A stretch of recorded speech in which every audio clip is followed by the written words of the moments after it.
हमारे बच्चों का कैसे भला हो, अब वो कथा सुनाते हैं।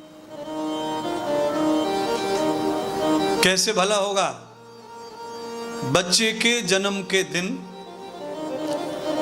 अभी तक जो गलतियां हो गई हैं बिहार वालों हो गई, पर अब कथा से सुधर जाओ। क्या सुधर जाए महाराज?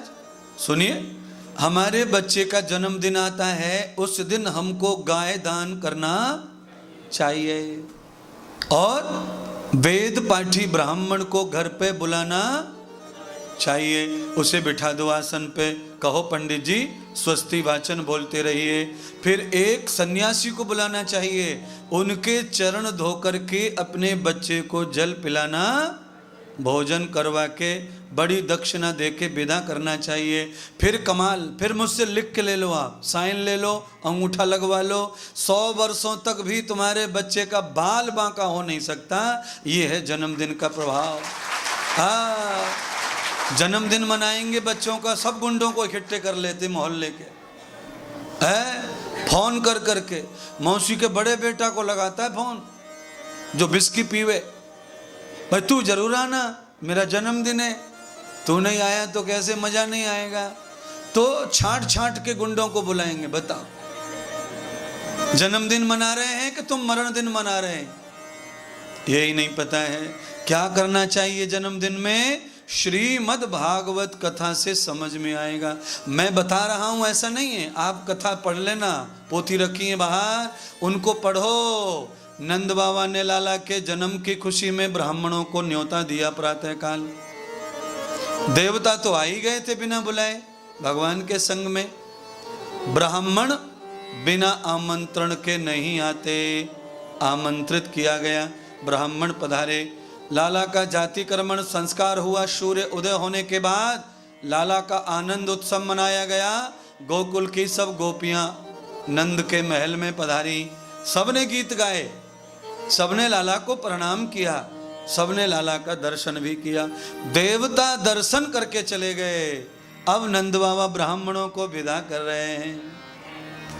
एक ब्राह्मण को 11 गैया सोने के सींग मढ़वा कर, श्रृंगार कर, वस्त्र पहनाकर, पैरों में सोने के खड़ुआ डालकर ब्राह्मणों को गैया दान कर रहे हैं महाराज। जन्मदिन में गैया दान का बड़ा महत्व है।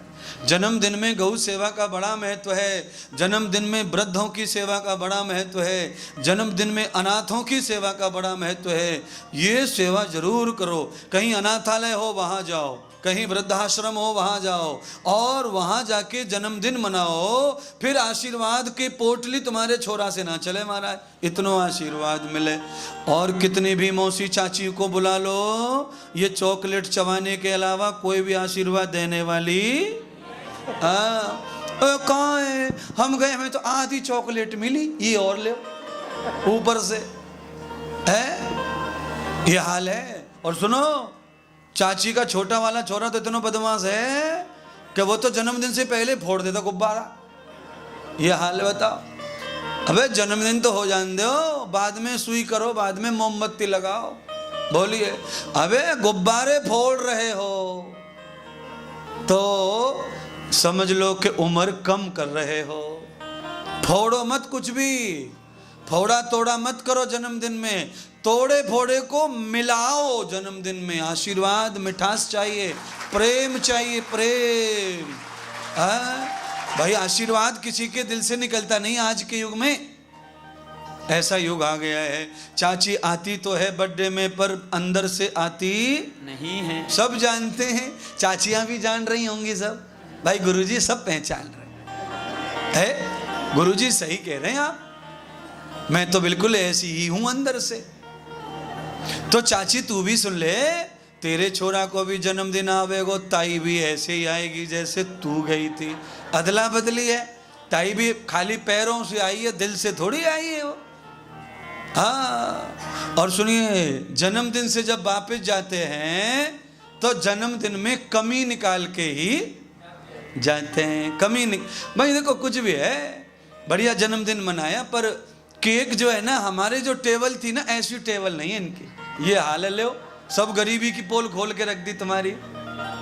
अबे आशीर्वाद देने आई है कि तू टेबल को आशीर्वाद देने आई है? बाबड़ी बल्लू सबरी नजर वहां टेबल पे टिकी है।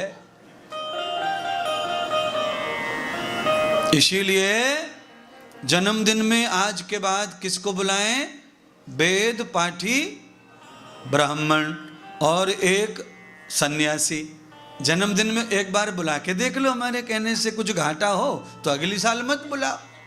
ये गुड्डू पप्पू सुनीता तो फ्री में बैठे ही पड़ोस में है, ये तो तैयारी रहते हैं जन्मदिन, बस पता चलना चाहिए इनको। क्या बताए, बड़ा कठिन वाला है।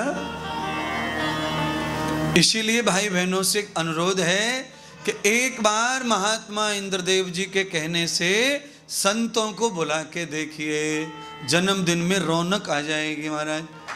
अच्छा आप तो ठीक है, जन्मदिन तो साधु से मनेगा ही मनेगा, पर साधु को देखकर भी सज्जन ही पहुंचते हैं अपने घर, दुर्जन फिर वहां आते नहीं, वो अपने आप ही किनारा कर जाते हैं वहां से। अरे यार वहां तो बाबा आया है, वहां तो साधु आए हैं, हमारा क्या काम वहां, तो ये पाखंडी तो वहां वैसे ही 9 तो यार साइड प्लीज हो जाते हैं वो तो।